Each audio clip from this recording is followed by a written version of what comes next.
Hello, everyone. Just to give you a bit of a background about myself, my name is Simon. I work as a business developer at an incubator in the western region of Sweden called BORAS INK. Prior to joining that incubator, this explains why I'm suited to do what I'm doing. I have extensive experience from all of the different value chains connected to the fashion industry in major. I started my career as a warehouse boy in the equivalent to Selfridges in Sweden and worked my way up to a multi-brand buyer in the biggest multi-brand retail chain. From the production side, I have experience. That's a funny fact. I am a tailor by education, but I absolutely despise sewing. The ones in here that likes it, I have tremendous amount of respect for you guys because I don't have the patience. But it helped me to understand the complexity of the value chain. So I conducted that knowledge into several of my own businesses where micro factories and on-demand production was what we were focused on. And on the brand side, I have experience in developing a product range and launching it internationally in an entry-level luxury segmentation. So I would say I'm equipped to talk about what has been, what is now, and what is coming. As I stated, I come from the incubator of BORAS INK. We're a partner in the DeFINE project, where we give business mentoring to people in the mentoring program and also attend events as these, giving mentoring sessions. At the incubator in BORAS, we are the Nordic leader incubating innovative startups in the textile and fashion market. This means that our day-to-day business in supporting innovators has to do with people in between boxes, trying to connect those, being on the disruptive end of starting a company. So we're used to business development in that stage, all the way through to the establishment. What we have been focusing on for the last couple of years is fashion as a service, basically. We consider tech as an added value for the fashion industry, and we are reluctant about product that is all about tech when it comes to fashion. It has its best place if you are able to produce a service. So service as a fashion. And we do this only for companies who have internalized the concept of sustainable growth or circularity in their growth strategy. The companies that we meet and that we work with, they have to have this in the core of their business modeling. And the reason for us being the Nordic leader has a 200-year legacy. For those of you who know Manchester 200 years ago, BORAS is the equivalent to that. Or whether we are, for the Nordic region, the Silicon Valley for textile and fashion. It started with yarn preparation in cotton. We've had mass production up until the 70s before it moved to the Baltic regions and then further on to Asia. Now it's all about the sustainability, the circularity, and the tech as an added value, fashion as a service. So BORAS INK has gone full circle. We're once again in the industrial revolution phase. Enough about me and what I do on a day-to-day basis. The typical situation when you're pitching is you walking into a room populated by a bunch of characters you never met before. This creates anxiety, and it tends to shift the power in the room to the ones listening instead of keeping the power at you. You're the one pitching. And it's a mistake that everyone in there has already ruled you out before you start, which is an assumption. People come in expecting that they have to convince, but that's not what you have to do. What you are there to do is to present an opportunity to people who are looking for opportunities. But it's a big challenge. What you need to do is tell everything about what you've been doing, what you are doing, and what you want to do.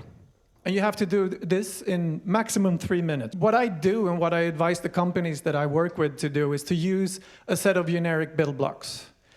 The acronym NABC. It works from the theory that there's a need. Somebody has a problem that you have a solution to. A stands for approach, which is, this is my way of solving this problem. The benefit is the experience that your customer, be it a retailer, be it a buyer of a service that you are offering, is experiencing from you solving that problem. And also the competition. And in opposite to what you might think, competition is good. It's the best thing when you have a pitch. Because if you present, the typical 4 field with you in the far right, all alone, that normally means that the problem is not in need of being solved because nobody else is trying to solve it. Okay? Exemplifying the NABC. The problem is very apparent on this slide. Somebody is very cold, okay? That's his problem. So what he is looking to is to get warmer. So he needs heat. There's a need, there's a problem, and there's a solution. So this is your approach. You are going to solve that problem for that person by giving him the means to make a fire. The solution is the lighter. It's a fantastic little thing. It's easy to produce. It's cheap, so it addresses all targets from the ones making that fire or having romantic dinners wanting to light candles, right? Everyone is interested. Competitors? Of course. Since the human has been walking upright, we have been in need of heat and keeping warm. So there's competition. People use it. It's a good product. Absolutely. But it's not as good as yours. When you put the two of them together, it becomes quite apparent. Einstein has a good writing for that. Yours, you only need one. It's small, it's easy to carry around in the pocket. It's not as sensitive to the environment around you, and it does the job better. It's fantastic. Just to strike your thumb, spark hits, and you have heat. Can we agree on that? The lighter is better than the match. So there is competition, there is a problem that everyone is constantly looking to solve, and you have a better solution. I think everyone is familiar with the famous Steve Jobs saying, or the quote from Steve Jobs when they asked him on, how do you keep coming up with these great ideas? How do you know what customer wants? Do you ask them? And he was like, there's no point in asking people what they want because they don't know. You have to show them. A similar question was given to Henry Ford just before launching the car. So his answer to the same question was, when I asked customers, they said that what they needed was a faster horse. So he showed them a different approach. Because what he learned was that there's a need of covering more ground. Cities are expanding, and in order to perform the tasks that I want, whether it's a service or delivering product, milk, whatever, I need to do it faster. So a faster horse would be nice. Fast is the key here. You need to save time. That's the benefit that they will experience, okay? So if you put the car next to a horse, is it obvious which solution is the better? The car is better than the horse. It does the job better. It doesn't need the same amount of maintenance. Need, approach, benefit, competition. Simple, right? We'll move on now to try to identify, just shortly, we have like 10 minutes, is that okay? The difference between a pitch and a deck, because a lot of the time you think that they are the same, and they're enormously different. They are two different means to do different ends. The pitch is you standing on a stage converting listeners into fans. The goal with a pitch, since it's only 2 or 5 minutes long if you include questions, if it's 15, it needs to be in a niched context. Fewer pictures, and the people needs to know the industry you're talking about. Otherwise, it won't come across as a good opportunity. So the normal situation is 5 minutes. And it's okay, because the goal is the second meeting. It is not to get funded. As you pitch, you build the deck. Because when you go into a pitch, you think that you are answering all of the questions that anyone might have, but you are only explaining what you already know. You're not answering all of the other things that they don't know.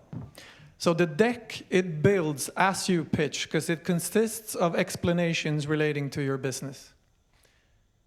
I encourage the strategy of taking notes of every question that you cannot answer, and not answering a question is not bad, as long as you get back to the person answering the question. But make a slide of every question. It's better to have 150 slides that you can change depending on who's in the crowd. Because if you pitched 100 times, someone gives you that question again, you go through your slide deck and you present the answer. Then that gives great credibility to you as an entrepreneur, because you have thought about everything, apparently. So the deck, it builds as you pitch, and the deck goes in depth in every segment. You have the time when you are using your pitch deck, because that's displayed more normally in one-to-one meetings. They're at least 20 minutes long. So you have the time to actually show first the deck that you want to show, and then discuss and answer questions on scene.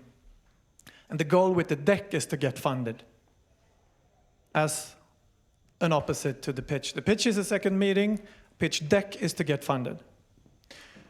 Looking at what a pitch deck should contain, it always refers back to the generic build blocks of the NABC. It has to do with the need, the approach, the benefit, and the competition presented with an offer to a target. And that target, it's different every time. So looking at what the different segmentations mean for you when going in depth. The need, as we've already talked about, has to do with the problem. How big is that problem? Who is experiencing that problem? And why should you solve it?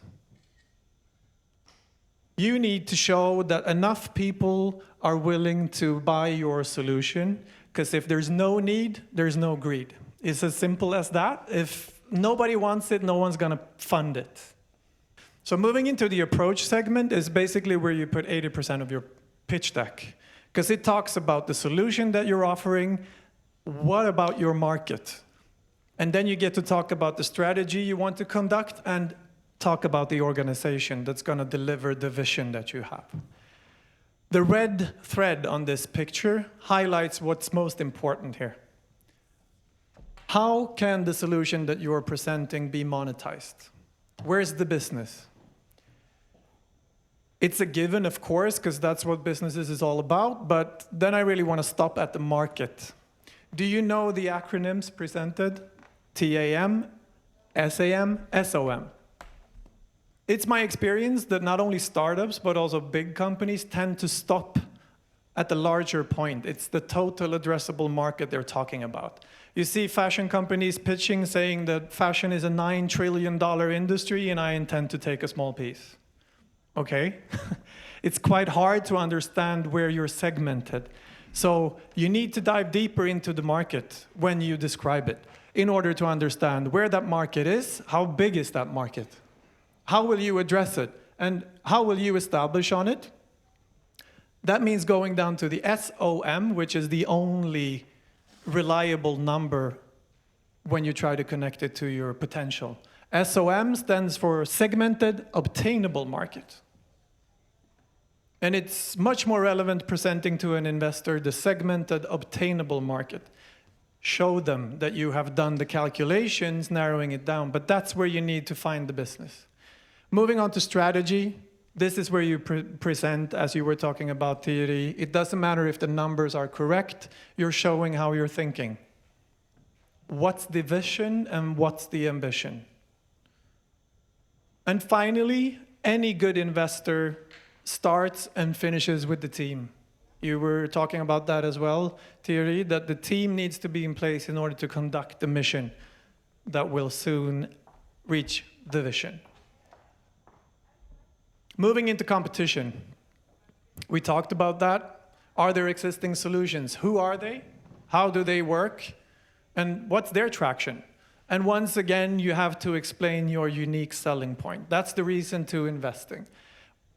Unique in terms of positioning, pricing, function, network, solution, and whatever you can think of. How do you separate from others? We talked earlier about being in the upper right corner all alone, and that's not attractive for an investor. It's also not attractive being in the middle. You're not low end, you're not high end, you're not expensive, you're not cheap. You're in the middle where everyone else is. Some of these blocks can be originated to the lean canvas or the business model canvas, but the value proposition is what causes the effect for the customer. Why is your better actually better? What does it mean for the person buying your product or using your service? Are you presenting to them new revenue streams? Would investing in your product create new businesses or new markets? Does it create effectivity? If the answer to any of those is yes, then you would presumably help them, if it's a business-to-business setup, to increase their profit, assist them in converting to a different system in a new paradigm or something else. Essentially, it's what makes customers pay. And what makes customers pay also make investors invest. And then finally, the offering to the target that you're pitching to. One tends to forget this, especially the last thing. But it's very important that you do take in consideration all of the three headlines of who are you pitching to. I had a discussion with someone on the floor right now. Who are you pitching to? Is it a customer? Is it a public funding organization? Is it a co-founder? Is it a possible partnership? Is it VC? Who is it? If you know who that is, then it's your obligation to find out who you're pitching to. Otherwise, you won't be able to address your message in the correct language, and you will not be talking to farmer in farmer's way. And that will only lead to you missing out on opportunities that you didn't even realize were there. So it's important to state also what you want in your pitch. So of course, you first have to be clear on what you actually want. If you are looking for money, is that all you're looking for? Is it passive investment, or are you looking with someone with muscle, with experience from your niche, putting in a few hours alongside the capital? Say so at the beginning. And of course, don't forget the ROI. The so famous return on investment that has to do with exit.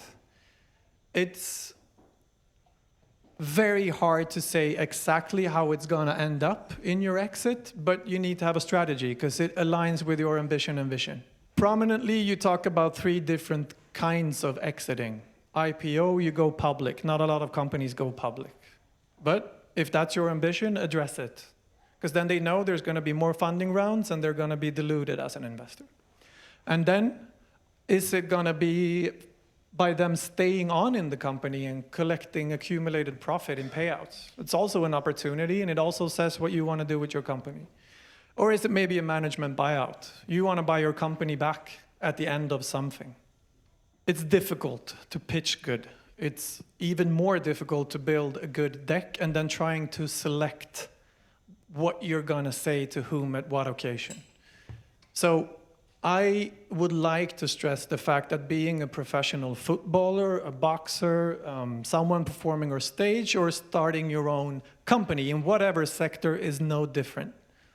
You need a good set of tools, and you need to follow these codes of conduct. You need to watch and learn. And YouTube is a fantastic source of knowledge when it comes to pitching. Just go there and watch people pitch. The majority of the pitches are 3 minutes long, and then 2 minutes question, 5 minutes. You learn what to address at what point to what crowd. So go there, watch and learn. And then you use tools, because sitting in PowerPoint, Keynote, Illustrator, and all of these things, learning those tools will only rob you of time.